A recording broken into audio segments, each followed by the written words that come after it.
Assalamualaikum warahmatullahi wabarakatuh. Perkenalkan, nama saya Dika Wangi dari kelas 3D jurusan Minat dan Konseling. Di video kali ini saya akan memaparkan hasil tugas UAS saya dengan mata kuliah ilmu alamiah dasar. Yang pertama ada manusia dan lingkungannya. Pengertian manusia dan lingkungan: manusia adalah makhluk hidup ciptaan Tuhan dengan segala fungsi dan potensinya tunduk kepada aturan hukum alam, mengalami kelahiran, pertumbuhan, perkembangan, mati, dan seterusnya. Manusia pun berlaku sebagai makhluk sosial yang saling berhubungan dan keterkaitannya dengan lingkungan dan tempat tinggalnya. Lingkungan adalah suatu media di mana makhluk hidup tinggal, mencari penghidupannya, dan memiliki karakteristik serta fungsi yang khas yang mana terkait secara timbal balik dengan keberadaan makhluk hidup yang menempatinya, terutama manusia yang memiliki peranan yang lebih kompleks dan real. Seringkali lingkungan yang terdiri dan sesama manusia disebut juga sebagai lingkungan sosial. Dampak positif dan negatif: manusia mempunyai pengaruh penting dalam kelangsungan ekosistem habitat manusia itu sendiri. Tindakan-tindakan yang diambil atau kebijakan-kebijakan tentang hubungan dengan lingkungan atau berpengaruh bagi lingkungan dan manusia itu sendiri. Peranan manusia bersifat negatif adalah peranan yang merugikan lingkungan. Kerugian ini secara langsung ataupun tidak langsung timbul akibat kegiatan manusia dalam memenuhi kebutuhan hidupnya. Peranan manusia yang bersifat positif adalah peranan yang berakibat menguntungkan lingkungan karena dapat menjaga dan melestarikan daya dukung lingkungan. Manusia merupakan komponen biotik lingkungan yang memiliki kemampuan berpikir dan penalaran yang tinggi. Di samping itu, manusia memiliki budaya, peranata sosial, dan pengetahuan serta teknologi yang makin berkembang. Lingkungan hidup adalah kesatuan ruang dan semua benda, daya, keadaan, dan makhluk perilakunya yang mempengaruhi kelangsungan kehidupan dan kesejahteraan makhluk hidup lainnya. Adapun materi kedua ada sumber daya alam lingkungannya. Sumber daya alam terbagi menjadi beberapa jenis, di antaranya perpetual, renewable, resursi, non-renewable, renewable resource, dan potensial resource. Sumber daya alam yang tidak dapat diproduksi karena proses pembentukannya memerlukan waktu jutaan tahun. Sumber daya ini berasal dari pengetahuan manusia, tetapi belum dimanfaatkan. Merupakan sumber daya sengaja dibuat manusia untuk memenuhi kebutuhan hidupnya. Beberapa sumber daya buatan yang ada di Indonesia yaitu sawah, waduk, perkebunan, dan tenggelam. Sumber daya manusia terdiri atas daya pikir dan daya fisik yang dimiliki individu. Daya pikir adalah kecerdasan yang dibawa sejak lahir, sedangkan daya fisik atau kecakapan diperoleh dari usaha. Sumber daya manusia merupakan subjek sekaligus objek pembangunan. Pembangunan sumber daya manusia dapat dilihat dari 3 aspek, yaitu kualitas, kuantitas, dan mobilitas penduduk. Upaya pencegahan dan penanggulangan terhadap dampak yang ditimbulkan pada wilayah pertambangan dapat dilakukan dengan beberapa pendekatan, antara lain pendekatan lingkungan, pendekatan administratif, dan pendekatan edukatif. Pendekatan administratif yang mengikat semua pihak dalam kegiatan penambahan untuk mematuhi ketentuan-ketentuan yang berlaku.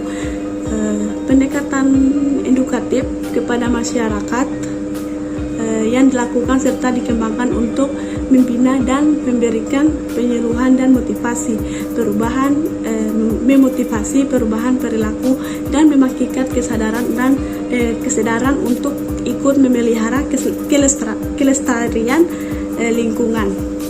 Bentuk kepedulian UNES dalam menjaga konservasi sumber daya alam tidak hanya dilakukan di dalam kampus, tetapi juga di luar kampus. Salah satu aktivitas yang dilakukan adalah penghijauan yang dilakukan oleh mahasiswa melalui kegiatan menanam pohon, baik itu bagi mahasiswa baru maupun melalui kegiatan KKN. Implementasi pengelolaan sumber daya alam juga dapat dilakukan melalui penelitian dan pengabdian kepada masyarakat, baik yang dilakukan oleh dosen maupun mahasiswa.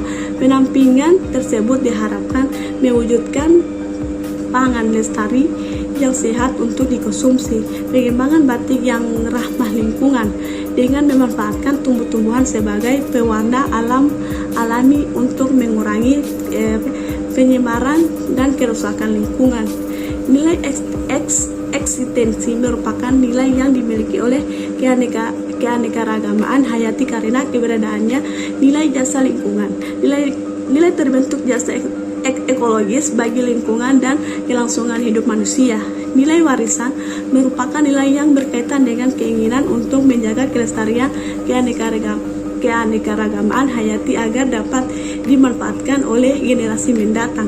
Nilai pilihan keanekaragaman hayati menyimpan nilai manfaat yang sekarang belum disadari atau belum dimanfaatkan oleh manusia. Namun seiring dengan perubahan nilai ini menjadi penting di masa depan. Nilai konsumtif merupakan manfaat yang langsung manfaat langsung yang diperoleh dari keanekaragaman hayati. Nilai produktif merupakan nilai pasar yang didapat dari perdagangan keanekaragaman hayati di pasar lokal, nasional maupun internasional. Dan ada juga materi yang ketiga, yaitu ilmu pengetahuan alam dan teknologi. Pengertian ilmu pengetahuan alam dan teknologi. Ilmu alam atau natural science atau ilmu pengetahuan alam adalah istilah yang digunakan yang mengujuk pada rumpuh ilmu di mana objeknya adalah benda-benda alam dengan hukum-hukum yang pasti dan umum, berlaku kapanpun dan dimanapun. Ilmu pengetahuan alam untuk memenuhi kebutuhan manusia. Jadi ilmu adalah segala pengetahuan yang membantu manusia dalam mencapai tujuan hidupnya.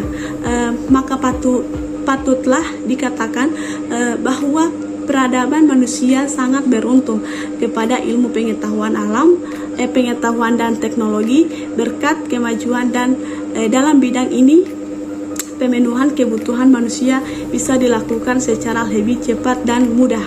Sedangkan teknologi merupakan perkembangan suatu media atau alat yang dapat digunakan dengan lebih efisien guna memproses serta mengendalikan suatu masalah. Sebagian dari kita beranggapan teknologi adalah barang-barang atau suatu yang baru. Padahal kalau kita membaca sejarah teknologi itu telah berumur sangat panjang dan merupakan suatu gejala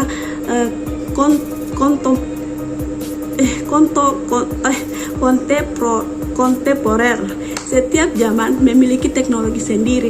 Menurut Iskandar Al-Syabana tahun 1980, teknologi telah dikenal manusia sejak jutaan tahun yang lalu karena didorongan untuk hidup yang lebih nyaman, lebih makmur dan lebih sejahtera. Jadi sejak awal peradaban sebenarnya telah ada teknologi. Meskipun setelah teknologi belum digunakan, istilah teknologi berasal dari teacher atau logos atau pengetahuan. Jadi harfiah teknologi dapat diartikan pengetahuan tentang cara pengertian teknologi secara melakukan sesuatu untuk memenuhi kebutuhan manusia dengan bantuan akal dan alat, sehingga seakan-akan memperpanjang, memperkuat atau membuat lebih mampu anggota tubuh, panca indera dan otak manusia. Hubungan ilmu pengetahuan alam dan teknologi dalam kehidupan manusia. Perkembangan ilmu pengetahuan alam didahului oleh penelitian dasar yang mengungkapkan fenomena alam secara matematik menjadi ilmu yang bermanfaat bagi kehidupan manusia secara global. Visi penelitian ilmu pengetahuan dan teknologi dasarnya sama, yaitu mensejahterakan manusia. Ilmu pengetahuan dan teknologi sangat berhubungan erat.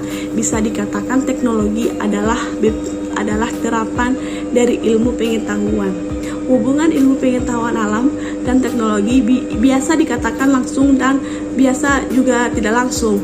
Penerapan IPA dan teknologi dalam kehidupan manusia secara dampaknya dalam kehidupan manusia dewasa ini terlepas dari ilmu alamiah dan ilmu tercapainya berupa teknologi di berbagai bidang. Memang pada mulanya di antara ilmu alamiah dan teknologi itu tidak selalu mempunyai ikatan. Namun dalam zaman modern ini, untuk membuat kapal orang harus menguasai ilmu murni, hukum Archimedes, konstruktif baja dan sebagainya, agar kapal tidak tenggelam dan dapat mengurangi lautan. Perkembangan di dunia imtek yang demikian pesatnya telah membawa manfaat luar biasa bagi kemajuan peradaban umat manusia. Pengembangan iptek dianggap sebagai solusi dan permasalahan yang ada. Sebagian orang yang bahkan memuja iptek sebagai liberator yang akan membebaskan mereka dari lingkungan kefanan dunia. Terima kasih.